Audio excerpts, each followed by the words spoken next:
me gustaría saber cómo les ha ido con el plan de acción. Yo creo que ya la otra semana empiezo a darle trámite a las calificaciones suyas. ¿Ha habido algún inconveniente respecto al plan de acción? ¿Tienen alguna duda, alguna pregunta? Hoy se cierra.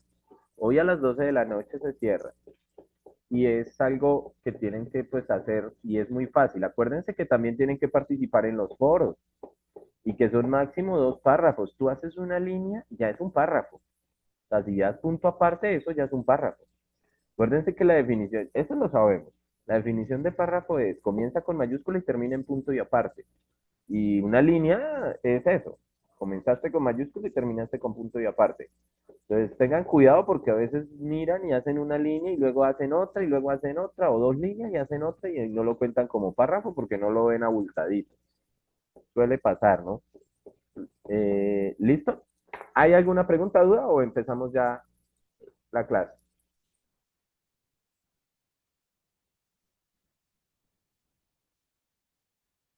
Ah, ¿listo? Bueno, entonces vamos a comenzar si no hay preguntas. Esto, chicos. Ujú. Vámonos con el tercer día.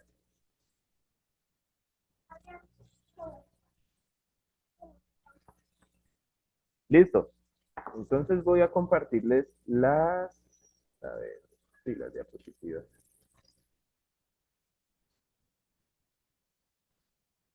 Esperan un momento que cargue. Me colaboran y me dicen si ya las están viendo. Así estén en blanco. Sí, señor, se ve. Ok. Bueno, estas fueron las que vimos la semana pasada, pero las necesito para hacerles unas actividades porque si bien no podemos ahondar en tipología textual como tal, no podemos porque pues el tiempo no nos da. Sí es bueno hacerles algunos ejercicios para que ustedes pues digamos que afiancen también y empiecen a entender que no todos los textos tienen las mismas intenciones. ¿Listo? Entonces, hablamos de lo que era el texto, nos concentramos en dos y nos vamos a concentrar en dos a través del módulo, que son el texto argumentativo, este que es el que vamos a escribir y este que es el que generalmente ustedes tienden a estar leyendo constantemente en las diferentes clases. Pero nos concentramos para escribir en este. Este es el nuestro. Entonces vamos a mirar las estructuras. Pero, profe, ¿para qué son las estructuras? Bueno, las estructuras me van a servir a mí para escribir ensayos, porque normalmente los ensayos que yo hago tienden a tener, sí, una estructura, claro está, pero tienden a tener una intención comunicativa. Y entonces a partir de esa intención comunicativa, pues yo diseño la estructura. ¿Y qué diablos es la estructura? Discúlpeme la expresión. ¿Qué diablos es la estructura? Porque no tengo ni idea. Y a veces pues llegamos así. Ya se las voy a mostrar. Pero el momento es que cada vez que usted, digamos que tiene un texto expositivo, usted analiza, usted escribe, usted informa, pero usted no convence ni persuade. No es su intención en un texto expositivo convencer. Discúlpeme, discúlpeme, no sé si los demás compañeros, pero por lo menos a mí el audio suyo no es muy claro. Bueno, espérame en un momento. ¿Me colaboran los demás compañeros? ¿Sí se está oyendo bien? No, el audio se escucha No, un ya todo poquito bien. bajo. Escucha un poco como lejos, profe. Sí, como muy suavecito. ¿Ya me están escuchando bien? Ha mejorado.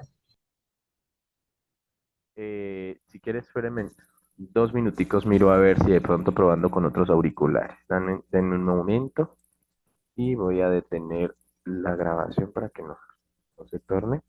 Denme un momentico, ya voy a eso.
Bueno, hice algunos ajustes, me avisan entonces si se sigue escuchando de pronto un poquito lejos. Ahora sí se escucha bien. Así podemos trabajar entonces, listo. Bueno, seguimos entonces.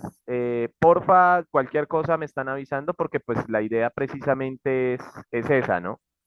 Que ustedes puedan hacerlo. Y lo que decía la compañera es cierto, era más como acá.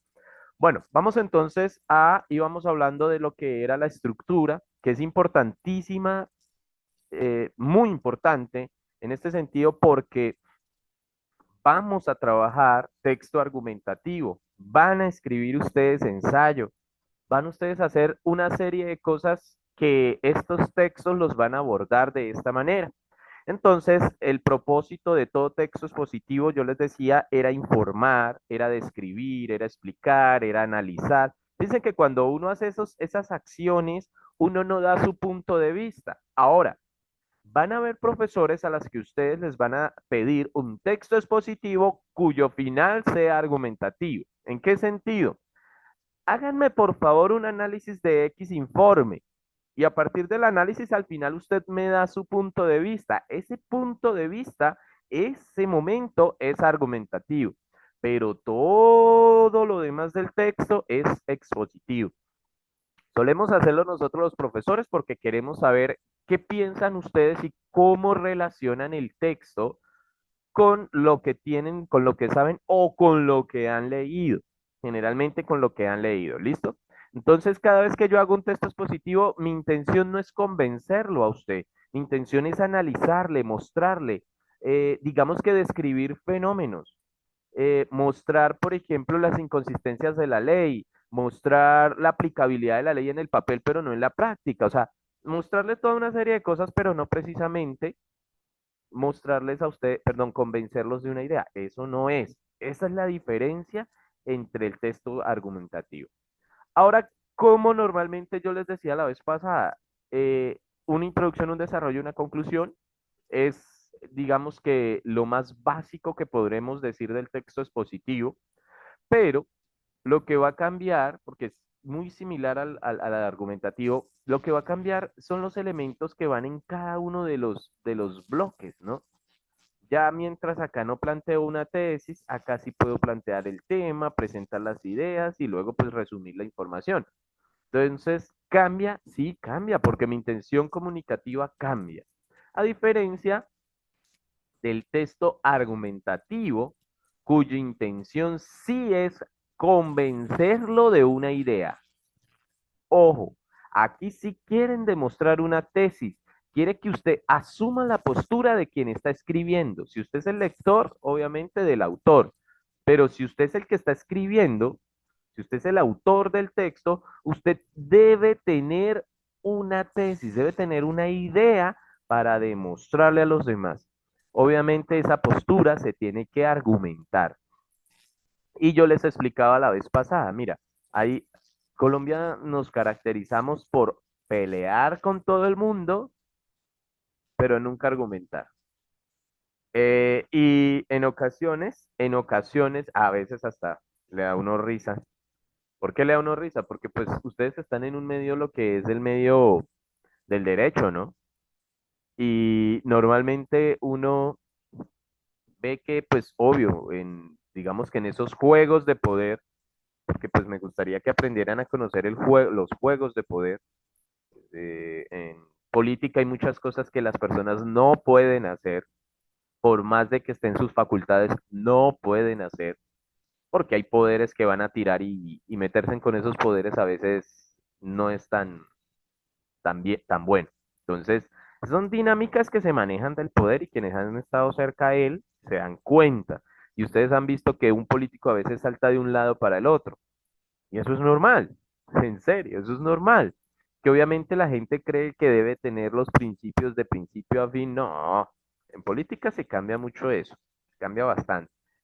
Y los que manejan el poder se dan cuenta.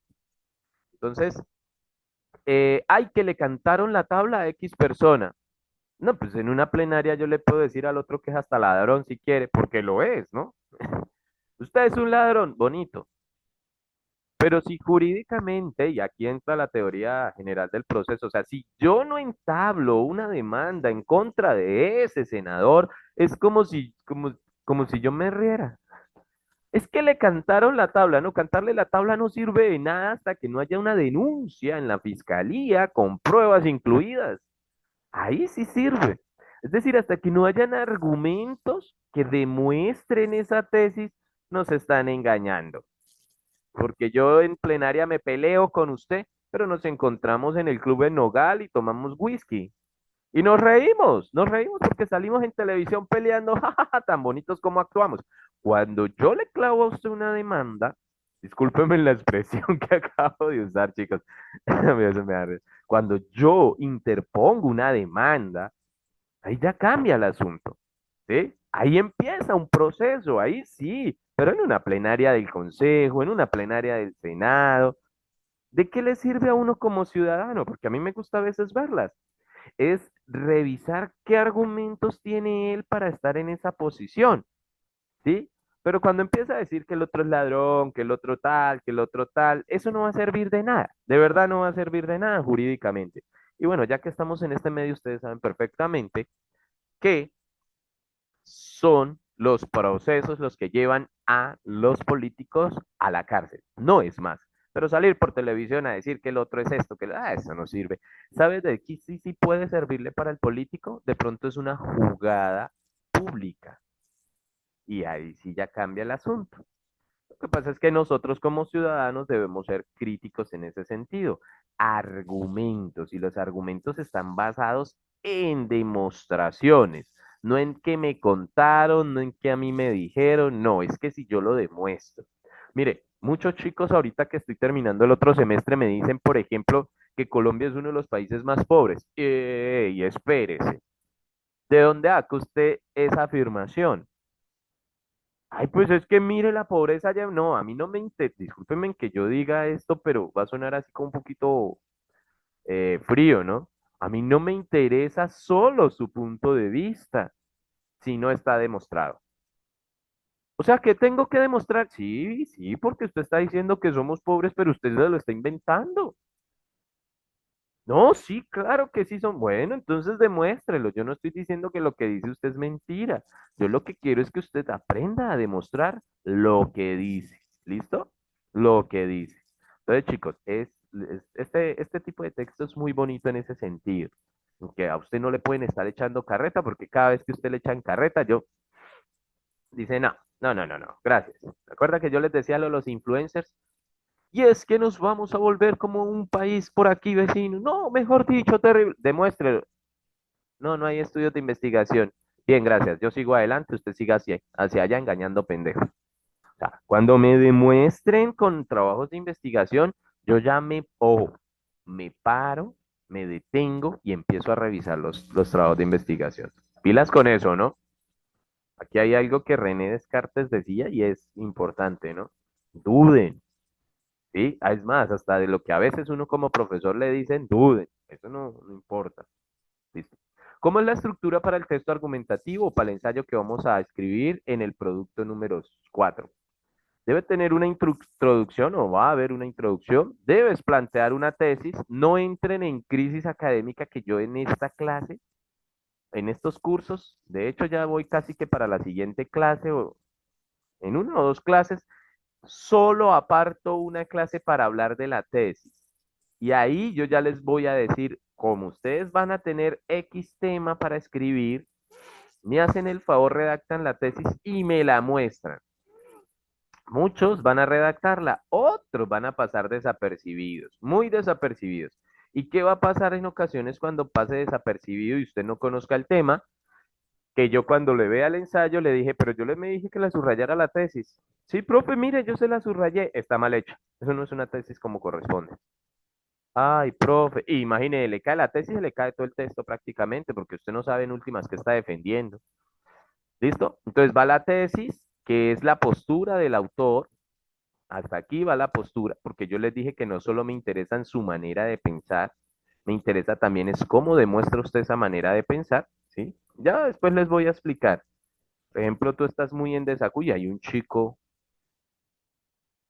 Ah, no, un chico, sí, en el del, entre semana, no en este semestre, sino en el que pasó. Yo sí estoy de acuerdo que no se debería abortar para nada, ta, ta, ta, ta, ta, ta. Yo, uy, este chico que, la verdad, yo le califiqué muy bien porque la respuesta de él era válida, así yo no la compartiera. Y empieza uno también como profesor y ser humano a decir, bueno, los chicos no comparten mi opinión y eso es válido, por eso lo de la duda. Luego el desarrollo con argumentos que también vamos a sacar una clase especial para que pues empecemos a citar, a buscar la información, la bibliografía, todo eso es en la segunda unidad. Y finalmente una conclusión donde muestra el análisis y donde muestra usted que su tesis es muy, muy válida. Listo. Ya no les recuerdo más esto que fue la clase pasada para no repetir. Ahora vámonos a las prácticas. Vamos a leer unos textos y a partir del texto usted me va a decir si es argumentativo o expositivo, pero quiero que lo participemos en el chat. ¿Listo? Vamos a participar en el chat, pero después de la lectura. ¿Alguien podría, por favor, leerme el texto?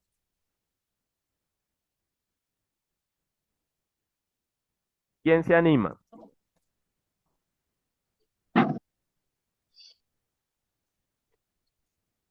Yo, profe. ¿Geraldine? Bueno, Sí. Geraldine.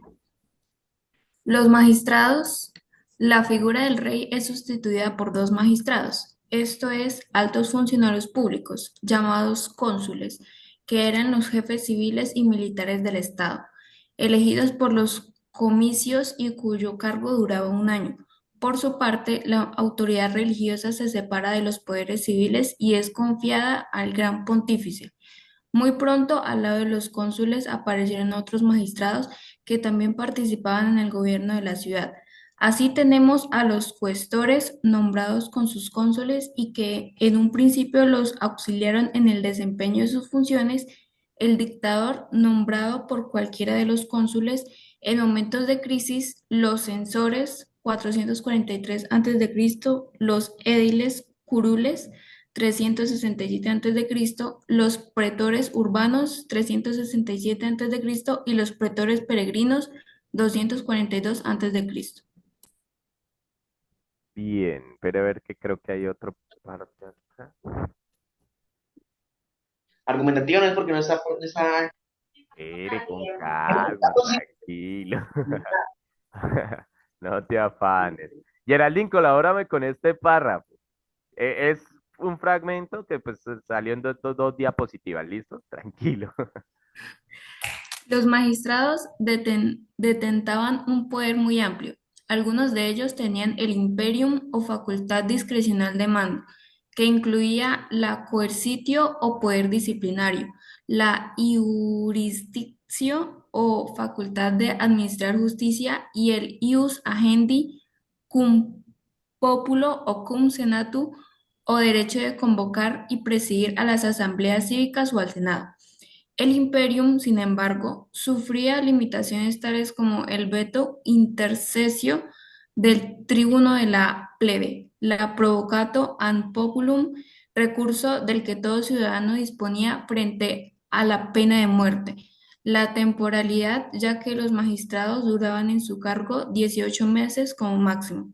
La colegialidad, esto es, que dichos cargos eran ocupados cuando menos por dos personas en el caso de 105 cónsules o por un número mayor en lo que se refiere a las demás magistraturas. Finalmente, existían otra limitación, la responsabilidad que podía exigirse al funcionario al término de su gestión. Recordemos, por ejemplo, el famoso proceso contra Verres en el que destacó la actuación de Cicerón como acusador. Uy, muchas gracias, Geraldine. Quiero decirte que lees muy bien por dos razones. No es porque uno se lo invente. Es la primera vez que usted aborda el texto, nunca lo ha leído y hace muy bien la puntuación. Creo que esos dos elementos le ayudan muchísimo a entender los textos. Eh, una persona que pues obviamente en voz alta puede leer bien, es muy probable, más no es seguro, pero es muy probable que tiene buena comprensión de lectura. Bien, chicos, ahora sí, más que decirme si es argumentativo o expositivo, a mí me gustaría decir primero de qué se está tratando el texto. Primero hablemos del texto. ¿Quién aborda primeramente así como un resumen rápido de lo que pues se le quedó en mente?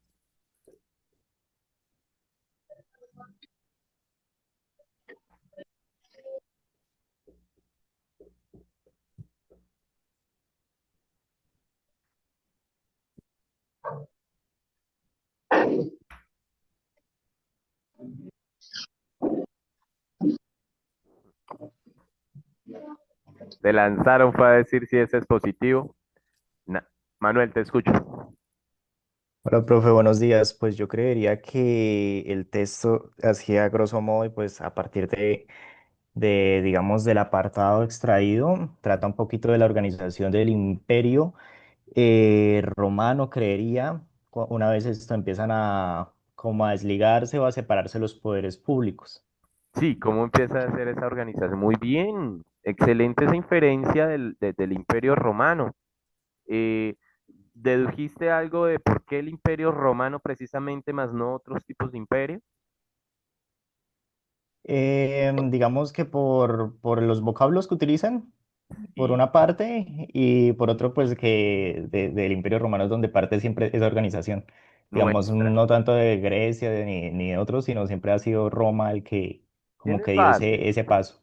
Sí, señor. ¿Tienes bases históricas también del derecho nuestro? Claro que sí. Tenemos algunas cosas del Imperio Romano y de hecho, prácticamente el Imperio Romano que muchas veces pensamos que no avanzó la Edad Media. ¿Sí? Que a veces creemos que la Edad Media del siglo quinto al siglo XV, 1000 años en donde es puro oscurantismo, eso es una mentira histórica, ya no es así, ya no se piensa de que no se avanzó. En su carrera y en el derecho, los romanos avanzaron impresionante, aunque también hubo avances en ingeniería. Llevar 200, 300 kilómetros el agua de un río, llevarlo a una ciudad o sea, no es cualquier pendejada, o sea, hubo avances en ingeniería, hubo avances en derecho, sobre todo en derecho. Romanos, si bien no fue esa Roma pagana siempre, también fue cristiana, también avanzaron en esos elementos, ¿no? Así que la época oscurantista, lo dicen es más que todo por ese fanatismo religioso que en últimas creo que sí se avanzaron en otras áreas. De pronto la medicina sí se quedó un poco por la cuestión religiosa del cuerpo, pero los historiadores hoy en día ya no toman eso como, Kevin, me estás rayando el tablero. Eh, Listo, ahora sí, vamos a participar en el chat, por favor. Ya hay varias personas, ya me participó Marta, Geraldine, María, Arelis, uno, dos, tres personas, dos, cuatro personas. Y las demás, cuéntenme, las demás 20, eso. ¿Van a seguir al resto? Háganle a ver, lo que vayan a pensar. Francis, David también, anda pendiente. Y es que estoy también sacando lista. Lorena, Wilson, mm, Manuel. Ujú. Sí, bueno, Manuel igual fue el que. Kevin, también. Ya llevamos varios. Valentina. Sí, ya llevamos más de la mitad. Perfecto. Perfecto. Sí. ¿Fácil deducirlo? No, no es tan fácil. Pero aún así, ¿por qué nos dimos cuenta que era expositivo? Claro, no me quiere convencer de nada. Y como lo decía Manuel, ya no voy a repetirlo, pues habla de la estructura del poder legislativo, ¿no? Y hay expresiones que de todas maneras quedan para nosotros todavía, ¿no? Esta expresión que todavía la van a ver ustedes de pronto más adelante, el iuris, ¿sí? Que también la van a ver más adelante. O sea, muchas expresiones latinas, ¿sí? Del Imperio Romano, que ustedes tienen que aprenderse casi que de memoria si continúan la carrera profesional. ¿Listo? Ahora vamos a mirar, bueno, aquí estaban, obviamente el texto salía mucho más allá, ¿no? Sí, pero no vamos a leerlo todo. Ahora, ¿quién me colabora? No, este lo voy a leer yo. Este lo voy a leer yo. Y luego el otro sí pongo a alguien que me colabore. Préstenle bastante atención a este porque obviamente ya no es derecho romano, ¿no? Obviamente ya no es derecho romano. Eh, el libro se llama La Sociedad del Cansancio. El capítulo se llama La Sociedad Disciplinaria. Bull Jun Han, filósofo, creo que es norcoreano, no, coreano, perdón, pero está radicado creo que en Alemania, es más alemán, y desde allá escribe. Bien, dice, la sociedad disciplinaria de Foucault consta de hospitales psiquiátricos, cárceles, cuarteles y fábricas. Ya no se corresponde con la sociedad de hoy en día.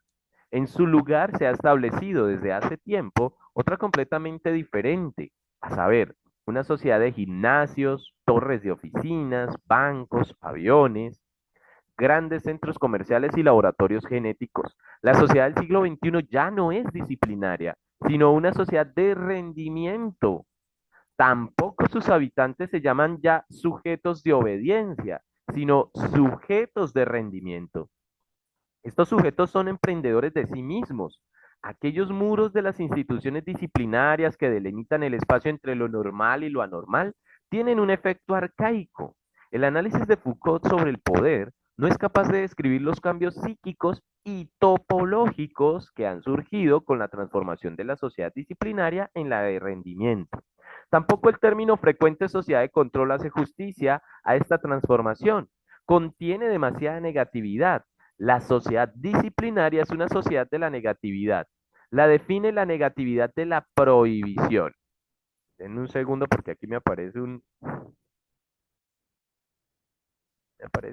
menú y no me deja leer más. La sociedad de la prohibición. El verbo modal negativo que la caracteriza es el no poder, nichts dürfen. Incluso al deber solen le es inherente una negatividad, la de la obligación. La sociedad, ay, espérenme en 2 minuticos, qué pena. Ya. La sociedad de rendimiento se desprende progresivamente de la negatividad. Justo la creciente desregularización acaba con ella. La sociedad de rendimiento se caracteriza por el verbo modal positivo poder, con, sin límites. Su plural afirmativo y colectivo es yes, we can. Expresa precisamente su carácter de positividad. Los proyectos, las iniciativas y la motivación reemplazan la prohibición, el mandato y la ley. A la sociedad disciplinaria todavía la rige el no. Su negatividad genera dementes y criminales. La sociedad de rendimiento, por el contrario, produce depresivos y fracasados. De verdad, llevo ya años poniendo este fragmento porque me parece tan bonito, tan bonito. Es del libro La Sociedad del Cansancio, un libro bastante, pues, bonito para aquel que le guste leerlo, pero bien puede. Ahora sí, vamos a participar en el chat. Habíamos terminado con Andrés, que había puesto expositivo. Vamos a mirar qué tipo de texto es este.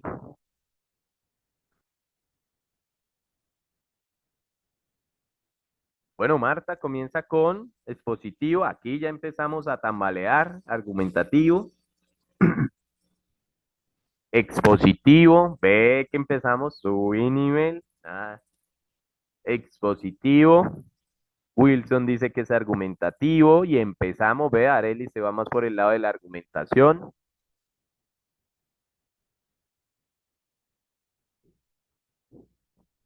Expositivo, dice Lorena.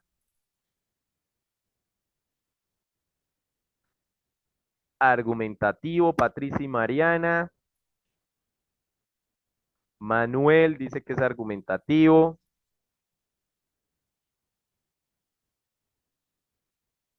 Gloria también dice que es argumentativo. Bueno, señores. Francis se va por el lado de argumentativo también.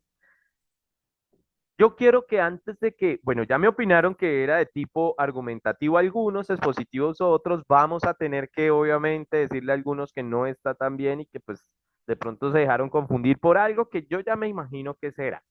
Por el momento me gustaría saber si comprendieron bien el texto, o bueno, comprendieron ideas. Yo decirlo comprender bien con una sola lectura creo que me parece bastante arriesgado, pero puedo preguntarles a ustedes qué ideas les llamó la atención, qué ideas, digamos que en cuáles se enfocaron ustedes. ¿Alguien que quiera participar? Marta, te escucho. Gracias, profe, la reacción equivocada. Bueno, sí, pues yo pienso que nos están dando una información de como un paralelo de cómo es una sociedad disciplinada y cómo es una sociedad de rendimiento, que en Listo, este momento fijaste esos dos grandes bloques, muy bien. Te estás fijando en la s- superestructura, perfecto. sí, esos dos. Y pues ya dando como las diferencias y también de pronto ventajas y desventajas de cómo se nombra al disciplinado y cómo se nombra a la sociedad de rendimiento, que pues precisamente de acuerdo al autor creo que es la que hace mención, que es la que estamos ahora, que ya no es disciplinada, sino tiene que ver ahora con todo Correcto. rendimiento, yo puedo, yo soy, entonces todas esas manifestaciones. Puedes dar tu opinión en este momento si quieres hacerlo, pero si no, uy, gracias por esa, digamos que esa estructuración general me gustó bastante. Yo puedo y la positividad. Muy bien, Marta. Gracias por esa participación tan bonita. ¿Alguien más quiere añadir su punto de vista? Jenny, te escucho. Hola, profe, buenos días. Eh, pues como tal, el autor está refutando la tesis de Foucault frente a lo que son las Eh, sociedades y cómo define a los sujetos dentro de ellas. sí, Entonces, pues él entra a argumentar por qué no está de acuerdo con esa tesis, pues al la de Foucault. explicar exactamente, pues al explicar a qué conlleva, digamos, cuando son los sujetos de rendimiento, que conlleva a lo que es la negatividad. Uy, qué buen punto de vista, Jenny. Sí, excelente. Mientras que Marta se me fue por el lado más del análisis comparativo de dos sociedades, mira que Jenny dijo algo importante y ahí es donde pues obviamente tenemos que revisar qué dice el texto, ¿sí? Entonces, mire que dice que la sociedad, voy a señalar acá la sociedad de Michel Foucault, no sé si de pronto conozcanlo o no lo conozcan, no importa. Créeme que aquí ya no va a interesar, supongamos que es alguien más. Dice que la sociedad disciplinaria de Foucault ya no se corresponde con la sociedad de hoy en día. Y entonces, ¿qué viene de aquí en adelante? Explicarme o argumentarme por qué ya no se corresponde esa sociedad que Foucault habló de disciplinaria con la de hoy en día. Y lo va a hacer de aquí hasta el final, ¿sí? Y entonces, ¿qué va a hacer? Va a volver otra vez a la sociedad disciplinaria. Él va a volver en algunos momentos, ¿sí? Ah, mire, ya sujetos de obediencia. Esos eran nuestros abuelos. Eran sujetos de obediencia. No, no, no, no. Ahora nosotros somos sujetos de rendimiento. ¿Y qué caracteriza a los sujetos de rendimiento? Pues bueno, ahí ya nos va a decir, pero también nos va a decir qué caracterizan a los sujetos de obediencia. Una pregunta, entre este texto y el anterior, ¿cuál tiene un mayor dificultad para comprender? ¿O los dos están en el mismo rango? Los y No, profe, las escucho. yo creo que este tiene como más, Empiezan a espera, subir nivel, sí. sí. Alguien, sí, más o menos. Este ya empieza a subir un poco más de nivel, ¿sí? Porque, y eso que ustedes, o sea, me les quito el sombrero a ustedes porque es que solo le hicimos una lectura y ver personas que ya me empiezan a mirar, por ejemplo, a pesar de que Marta lo tiende a un expositivo, pero ya sabe que hay dos grandes bloques en comparación y que lo que tendría que buscar en la segunda lectura que es, pues las características de cada uno de los bloques, ¿sí? Y entonces los voy separando. Ojo, ojo, ojo. Aquí yo quisiera hacer como una comparación en el anterior. Si como profesor les digo, por favor, me sacan un esquema del texto, ¿aquí qué esquema me sacarían ustedes?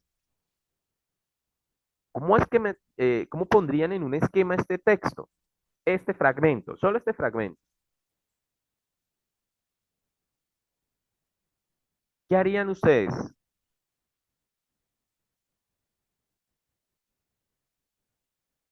Ni idea. Bueno, ya ahorita les explico entonces. Profe, yo sacaría un esquema de lo positivo y lo negativo, pues porque Oh, habla de cosas cierto. positivas y de cosas negativas que se presentan pues en el comportamiento, ¿sí? Sí, en las características de eso. Entonces, tú lo que harías, Mariana, era un cuadro comparativo, ¿sí o no? Haría algo así. Y entonces pondrías acá, hágalo como quiera, porque pues usted puede hacer un mapa conceptual con dos flechitas acá y empiezan a bajar las diferentes situaciones y acá pones el título si quieres. Pero siempre es una comparación. Y acá entonces, sociedad de rendimiento, sociedad disciplinaria, lo positivo, por ejemplo, lo negativo, bueno, pero siempre es una comparación. En cambio, en el otro haríamos una comparación, ¿no, cierto? En el otro no haríamos porque no están comparando nada, simplemente nos están dando es una estructura. Así que acá habría más un mapa conceptual, un cuadro sinóptico, una espina de pescado, no. O sea, los organizadores gráficos están también de acuerdo con la estructura de la información, ¿sí? No todo cabe en un mapa conceptual, no es necesario un mapa conceptual todo. ¿Sí? Textos históricos, por ejemplo, cuando nos empiezan a hablar fechas y fechas, uy, la línea de tiempo y esa espina de pescado es espectacular, pero no todo es así. Entonces, ahí tenemos. Fíjese que acá, a pesar de que es argumentativo, nos va a comparar porque nos está diciendo, ya no somos así, ya no somos así, ya no somos así, ellos hacían esto, nosotros no, ellos hacían esto, nosotros no.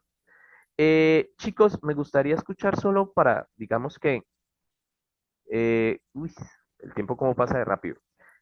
Eh, alguna interpretación personal del texto. ¿Ustedes consideran que sí somos sociedad de rendimiento? ¿Que este es el verbo, el afirmativo que nos está identificando en la actualidad y que ya no es negatividad, sino positividad? Y que generalmente nuestra sociedad ya no produce enfermos mentales o criminales, sino depresivos y fracasados.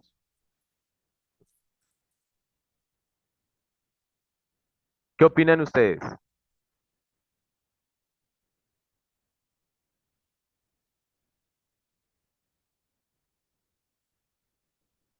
Mira, es espectacular. ¿Hay alguna interpretación personal o pasamos ya al otro texto? La idea es que ustedes hablen. Pues, profe, en cuanto digamos, a que somos una sociedad más positiva, sí. Bastante. Eh, Bastante, obviamente, como pues anteriormente, porque lo digo por experiencia propia, incluso mis padres que no O tus son, abuelos, uy. pues lo digo por mis padres porque mis abuelos pues ya no viven, ¿Pero ¿sí? conviviste con ellos?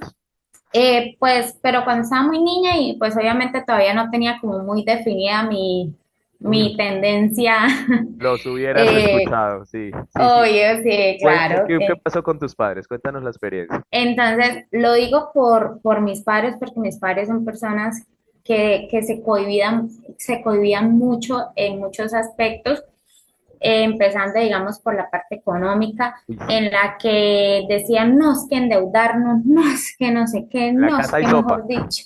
Sí, exactamente. Entonces, en cuanto a lo positivo, sí, obviamente 1000%, somos súper diferentes a la sociedad, digamos, de los antepasados. Pero, digamos, en cuanto a lo que dice eh, la teoría de Foucault, que están, digamos, perdón, el autor está diciendo que ahorita Sí. las generaciones son depresivos y fracasados. Genera. eh, entonces, no, ¿No o sea, en eso sí no estoy estás de acuerdo? tan de acuerdo. ¿Por qué? Porque resulta que pues en esta sociedad, obviamente sí la depresión abunda, pero Bastante. bastante claro, porque obviamente las enfermedades mentales Y son las el boom redes del siglo sociales. XXI. Y las redes sociales Eh, también. Exactamente, son el boom del siglo XXI, pero como tal, eso no nos digamos, no nos, ¿Identifica? exactamente, no nos identifica como sociedad. ¿Por qué? Porque no justifica, digamos, la criminalidad, a mi parecer, ¿no? O sea, a mi punto de vista, no justifica la criminalidad. El fracasado, En, Jenny. en cuanto a los fracasados, tampoco, porque es que como dicen por ahí, el pobre es pobre porque quiere. No, el pobre no es pobre porque quiera. Exactamente, o sea, ¿cómo se le ocurre que una persona va a querer ser pobre, Soñé no ser va a pobre. querer, exactamente, no va a querer tener alimentos en su mesa, no va a querer darle una buena vida a sus hijos? O Descanso. sea, a mí eso no me parece lógico, ¿sí? Y obviamente uno habla con muchas personas, digamos, que tienen una situación, pues que se encuentran en una situación humilde, por decirlo así, y obviamente sí es la falta de oportunidades. El fracasado no es fracasado porque quiera ser fracasado, ni el vago, como dicen por ahí, estudio en vagos, no. O Entonces, sea, ¿por qué?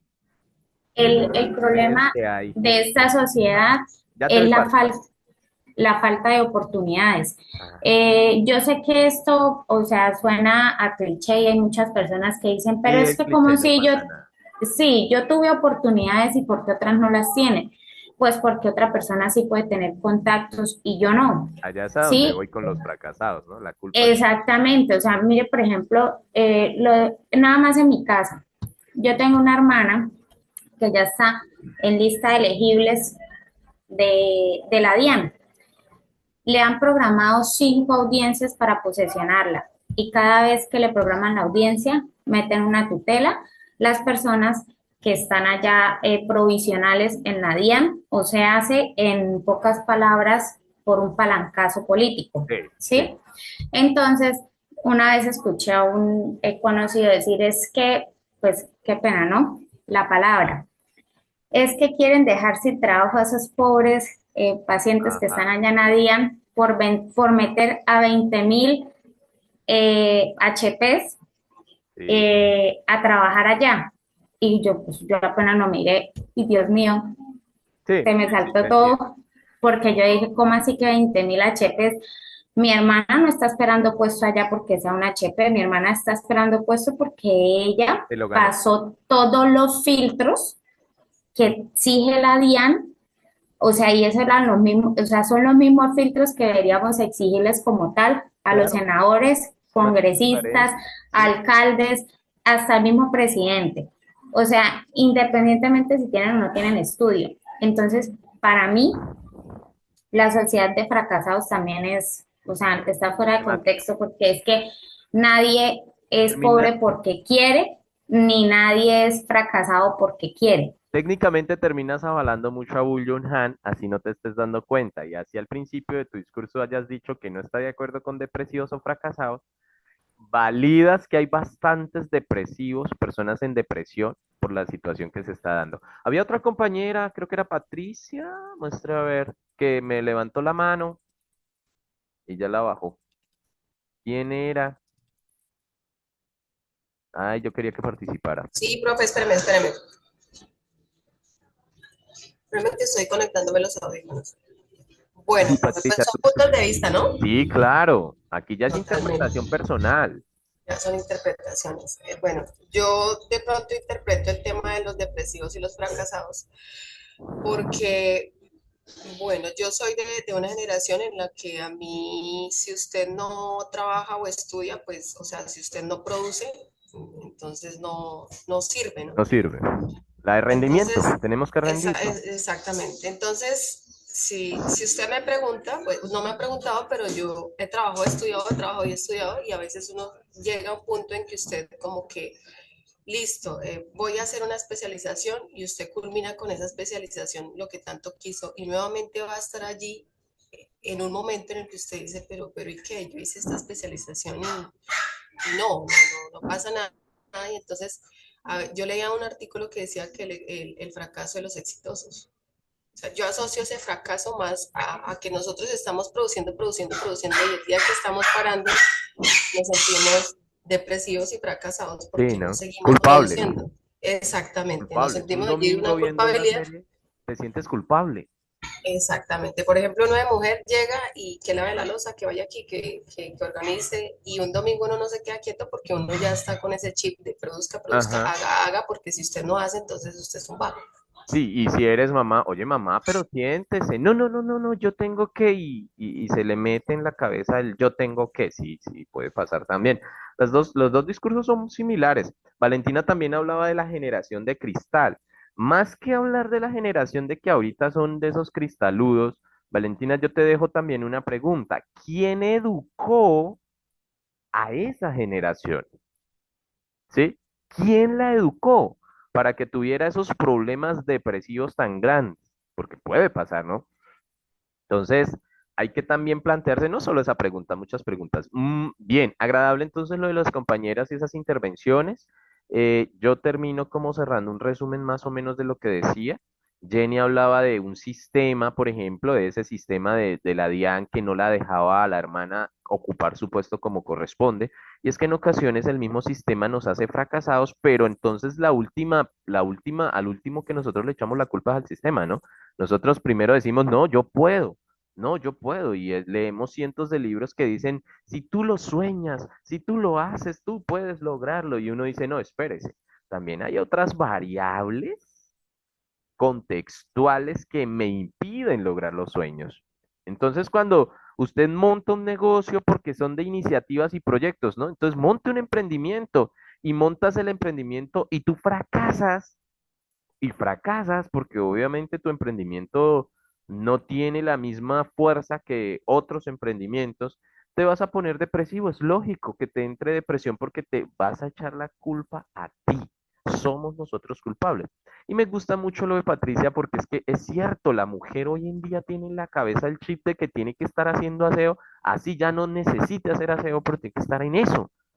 Y no solo la mujer, muchos de nosotros. ¿Cuántos de ustedes no han llegado a la casa a trabajar? No en tu estudio, ahorita porque estás estudiando, allí venga, y tienes una proyección, pero llegas del trabajo a seguir trabajando en casa y son las 11 de la noche. Por ejemplo, en la docencia, los 8 horas de clase y llegan a mirar la plataforma y hacer todo lo que tiene que hacer con eso. Entonces, ¿cuántas horas en realidad estás trabajando? Y dice, "Uy, no, pero espere, yo estoy trabajando como 12 horas. Sí, señor. Y no solo eso, te acuestas y sigues pensando. Y entonces nos esclavizamos porque es que nos dijeron yo puedo. Y el yo puedo nos lleva muchas veces a eso, a la autoexplotación.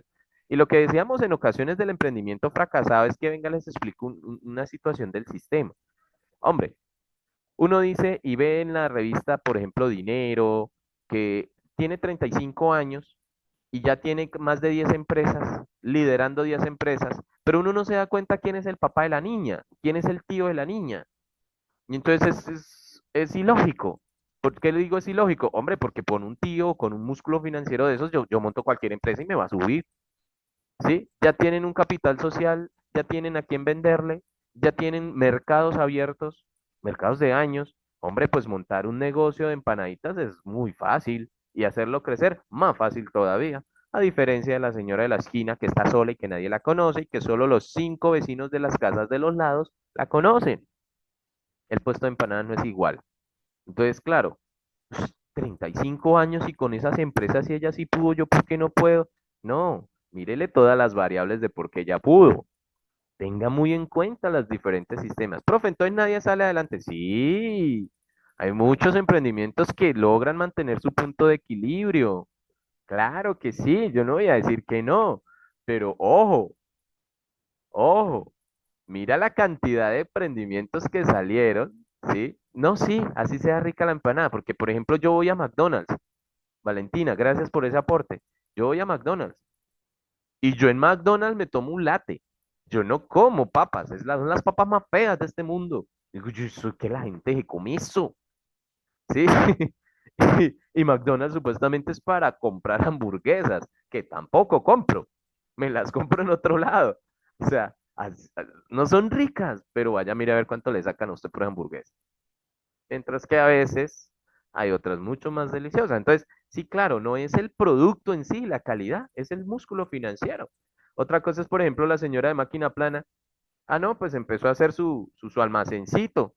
Ah, pero otra señora también empezó a hacer su almacencito. El papá tiene multinacionales, así que el pedido para la dotación de la empresa X son 3.000 uniformes. Ah, pues así cualquiera, ¿no? Vendiendo 3.000 uniformes así de fácil. Vaya usted mire a ver si es capaz de vender 3.000 uniformes. Y luego me pidió el amigo de mi papá, que también tiene otra multinacional, y ellos tienen más de 700 empleados y a todos los voy a vestir. Y luego empecé, o sea, no, no se compara. Hay todas unas variables estructurales que en ocasiones nos impiden y nosotros nos sentimos mal. No, pues que ella sí pudo, yo no pude, es que estoy fracasado y la culpa es mía. Sí, o sea, yo no estoy diciendo que no se pueda emprender, yo solo estoy diciendo que el análisis debe hacerse completo. De ahí que el pobre no es pobre porque quiere, es que en ocasiones le ha tocado así, no es más. Y otros pues empezaron con una carrera mucho más adelante. No sé, yo digo que son los privilegiados. En cambio a usted y a mí, creo que nos tocó estudiar y trabajar, mire, desde el colegio prácticamente. Casi que por eso me gusta me gusta la UIS por eso. Terminemos entonces. Y ahora sí metámonos con una sentencia de la Corte, analizamos esta sentencia de la Corte y pues damos como por cierre la parte práctica. Es que no quería irme, muchachos, sin que ustedes evidenciaran si ese es positivo o argumentativo, porque es que ustedes van a tener que escribir un texto y me gusta que quede claro hacia dónde yo voy a escribir. Eso es importantísimo porque es que usted me llega a hacer un texto expositivo y mire, me duele en el corazón decirle que tengo que poner un 2 cuando yo digo no, pero ¿por qué si esa persona escribió, lo hizo bien? Marta, te escucho. Sí, profe, que el texto anterior es argumentativo, o es positivo, o al No, final nos argumentativo. informa. Él nos está ¿Argumentativo? demostrando, sí, Sí. él nos está demostrando cómo la sociedad de Foucault ya no es capaz de explicar la sociedad del siglo XXI. Esa de gimnasios, ¿sí? Nuestros papás salían a correr, abuelos salían a correr cuando querían hacer, si es que hacían ejercicio, ellos casi no hacían ejercicio, pero salían a correr y usted los veía en el parque. Aún todavía se ve mucha gente en el parque, pero ahora mire los gimnasios. Personalmente yo soy de gimnasio. O sea, aquí no estamos hablando de bueno y malo, ¿no? Pilas. O sea, eso es mandadito a recoger de bueno y malo, solo que Bull Jung Han retrata muy bien esa sociedad de rendimiento. Y yo creo que uno debe, a partir de estas lecturas, también como zafarse de muchas cosas. O sea, el domingo en la mañana no hice aseo, wow, se cayó la casa. No, no hice aseo, ya, descansé y estuve viéndome una serie. Yo creo que el colombiano debe aprender también a descansar, cosa que nos ha costado. ¿Y por qué nos ha costado? Fíjese que tenemos el horario laboral, uno de los horarios laborales más extensos de toda Latinoamérica. Eh, en serio, trabajamos entre 10 a 12 horas y uno cree que trabajar es solo cuando está en la empresa. No, cuando sales de la empresa y te dicen llena este formulario, estás trabajando. Entonces, uy, a ver si descansamos, aprendemos también a descansar. Listo. Bueno, ¿quién me colabora con estos dos párrafos? Yo, profe. Bueno, Violencias contra la mujer e intrafamiliar y responsabilidad civil por daño intrafamiliar en Colombia. A propósito de la sentencia de CEU 080 del 2020. En medio de la preocupación por conocer protección a la mujer víctima de violencia de género, la Corte Constitucional constata un aparente déficit de protección en relación con el acceso a la administración de justicia y a una reparación integral efectiva de todos los daños padecidos. Dicho déficit consistiría, al decir de la Corte, en la falta de un recurso judicial efectivo para que la mujer víctima de violencia de género pueda acceder a la reparación integral. Sin embargo, esto es parcialmente cierto, pues valga señalar que, como se verá, la reparación de los perjuicios en las relaciones de familia es perfectamente factible, pese a la resistencia y omisión de los jueces. Así las cosas, conviene en este punto recordar que violencia de género y violencia intrafamiliar no necesariamente coinciden. Además, no es de recibo la conclusión según la cual las víctimas de violencia intrafamiliar no cuentan con mecanismos de acceso a la reparación integral. Lo que puede ocurrir más bien es que nuestros operadores jurídicos no interpretan correctamente la legislación relevante a la luz de los principios constitucionales. Es bajo esta óptica como la sentencia de la Corte Constitucional toma relevancia, pues pone En un primer plano, la obligación de garantizar una protección efectiva de los derechos de las mujeres víctimas de violencia de género y de las víctimas de violencia intrafamiliar. Cualquiera que sea el origen de la violencia, habría que agregar necesariamente. Bueno, paramos hasta ahí, es un fragmento. Bueno, en las diapositivas yo generalmente pongo, esto es un artículo de investigación y pues ella está hablando de la violencia intrafamiliar. ¿Listo? Ahora sí, pregunta hacia dónde nos vamos, hacia lo argumentativo o hacia lo expositivo. Más difícil todavía es este texto, no tanto en la comprensión, sino en la estructura como tal, o este fragmento. Argumentativo, yo diría, profe, pero Le queda a uno como el, híjole. sí, que a uno como que, Y como les decía, ustedes son duros en ese sentido porque es que lo leen solo la primera vez, muchachos. Y una sola lectura, obvio, uno abarca ciertos elementos. Mira cómo me abarcaron la vez pasada con el de Bull Yunhan, los dos elementos, sí, como pero las características como tal ya no me las daban. Y es lógico, ni siquiera yo en una primera lectura soy capaz de sacar esas características de las sociedades.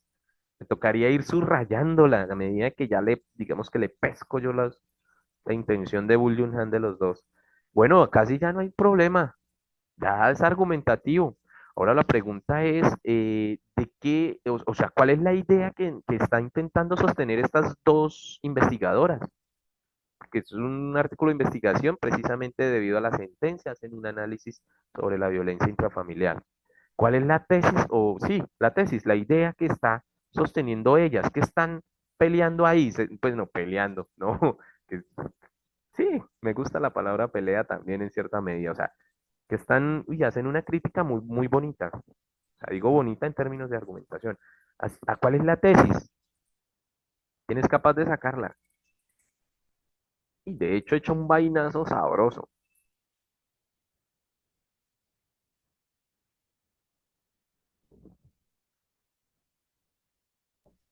Profe, qué pena. Pues yo siento que la tesis es esa partecita ahí donde dice la Corte Constitucional consta un aparente déficit de protección en relación con el acceso a la administración de justicia y una reparación integral afectiva de todos los daños padecidos. En la parte final, Sí, o sea, como tal, espere, en el siento primero o en el segundo párrafo, David, que no lo en el alcanza. primer párrafo, Primero. perdón. Constata un aparente déficit de protección ahí. Sí, como hasta dónde le digo, profe, ya le digo exactamente. Hasta acá, hasta donde dice la mujer víctima de violencia, de género, perdón. Sin O sea, embargo, es totalmente. ¿Todo siento, eso? siento que la tesis está ahí como Ah, que, está ahí, pero no la sí, identifica. Sí, sí está ahí. Sí está por ahí. Sí, digamos que eliminen, sí, eliminen ya la primera parte y la última parte. Vamos a concentrarnos como más o menos desde aquí hasta aquí que dice Jesús, David. Me gusta. Manuel, te escucho. Esto, pues, profe, a pesar de que se encuentra muy entre líneas, para mí Ajá. la tesis que sostiene el autor es que los jueces no están aplicando las medidas de reparación integral a las víctimas de violencia contra la mujer, ya sea esto intrafamiliar En o el palo, simplemente violencia de género. pero eso A es pesar de que sí existen dichas medidas, los jueces no las ese a están pesar, aplicando. ese a pesar, ese a pesar. Geraldine, te escucho. Profe, yo creo que la tesis está en donde comienza, sin embargo, esto es parcialmente cierto, pues valga señalar que como se verá, la reparación de los Sí, prejuicios a las relaciones familiares es perfectamente factible. perfecto. En ese párrafo y en el siguiente, pues las primeras líneas es como lo que, digamos, como lo que ella afirma, pero ya pues lo siguiente es lo que ella argumenta. Más. Sí, sí. Bueno, ambos tuvieron razón, parcialmente razón, pero sí, sí dieron en el punto. Entonces, ojo, mire este vainazo que le echa a al mismo sistema judicial colombiano. Un vainazo, como dije, bonito. Es que los operadores no interpretan correctamente la legislación relevante a la luz de los principios constitucionales. O sea, discúlpenme la expresión, vaya y estudien. Vaya y prepárense que su ignorancia está haciendo cometer injusticias. Uy, uy, da en el corazón. ¿Para qué? La compañera Geraldine, miren este sin embargo, por favor, porque aquí vamos a trabajar o aquí les voy a demostrar por qué son importantes los conectores. Ojo, fíjense en acá. Vamos ya cerrando la clase. Mire, dice en medio de la preocupación, la Corte Constitucional constata un aparente déficit. ¿Ella está de acuerdo con ese déficit? No. Dice, dicho déficit, al decir de la Corte, o sea, la Corte dice eso, que falta un recurso judicial efectivo para que la mujer víctima de violencia de género pueda acceder a la reparación integral. ¡Pum! Eso lo dice la Corte. Ahora, ¿qué dicen las investigadoras? Sin embargo, y acá sí voy a borrar este que aparece acá, porque quiero concentrarme en el conector. Quiero borrarlo. Sin embargo, y acá sí es importante el conector. Cuando yo pongo un sin embargo, se llama conector de oposición. Voy a refutar lo que dije anteriormente. Y ella anteriormente había hablado en palabras de la Corte. ¿Sí ven? O sea, ella había dicho que la Corte decía que hay un déficit. En cambio, ¿ya qué va a decir? No hay un déficit. Ojo, pilas. Entonces, ahí ese sin embargo es vital. Miren, muchachos, este sin embargo se opone a, cambio la línea, se opone a todo lo que venía diciendo anteriormente. Y constatémoslo en qué sentido. Constatémoslo, por ejemplo, armemos una frase. A ver, si yo digo, por ejemplo, X persona hizo toda la tarea, profe, sí, pero, ¿qué va a venir después? Ella la hizo, hay un pero, ¿qué va a pasar? Es probable que no la haya hecho toda, ¿cierto? Miren la siguiente, miren la siguiente. Si yo digo, por ejemplo, vamos con otro, con el pero o con el sin embargo. Son los mismos, son sinónimos. A ver, Manuel dice que la tesis está en la mitad del texto, pero ¿yo estoy de acuerdo con Manuel cuando voy a continuar con la frase? No. O, sin embargo, ahí le voy a poner un punto negro a lo que está diciendo Manuel. ¿Sí ven? O sea, siempre todo lo que viene después del sin embargo se opone a lo que venía anteriormente. El sin embargo es de oposición, de oponernos. ¿Qué dice su mamá? No me ponga peros. De una vez, o sea, quítele los peros porque ella, aunque no sabe que es un conector de oposición, detesta que después del pero ya le va a venir unas condiciones que no quiere. ¿Sí ven? Y es eso, ¿no? La Corte dice esto, sin embargo, es parcialmente cierto. ¿Y cuál es la crítica grande que se echa? Lo que pasa es que ponen a jueces, a comisarios de familia que no interpretan bien las cosas. Pues, obvio, enséñenles primero. No, mentira, ya se lo digo yo. Listo, chicos. Bien, hay una situación acá que me gustaría que se llevaran y que pues es un dato muy bonito que ella da, que me habla que violencia de género y violencia intrafamiliar no siempre coinciden, ¿no? Tengan en cuenta eso. O sea, violencia de género y violencia intrafamiliar a veces no se dan en una misma situación, ¿listo? Y bueno, están hablando de lo que es la violencia de género. Bueno, chicos, muy bien entonces por ese trabajo práctico que hicimos hoy. Obviamente traía pues, bueno, aquí es del parte del mismo texto. La bibliografía de los textos que he tomado acá para trabajar, el que le guste la filosofía y quiera hablar de la sociedad disciplinaria, la sociedad del cansancio. Se llama el libro La sociedad del cansancio, pero eso es filosofía, ¿no? Tengan en cuenta que van a abordar un texto fuerte en ese sentido, de leerlo con más calma. Bueno, chicos, vamos a dejar hasta ahí y para la próxima semana nos alistamos, vamos a venir con todas las ganas porque vamos a hacer ejercicios prácticos de identificación de estructura argumentativa. En la misma clase, yo tarea no le voy a dejar, no se preocupe. Tarea, y de hecho esta semana no hay tarea.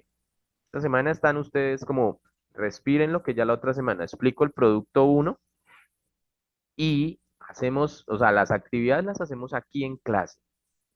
Si de pronto usted no alcanzó y quiso déjala para la casa, allá usted.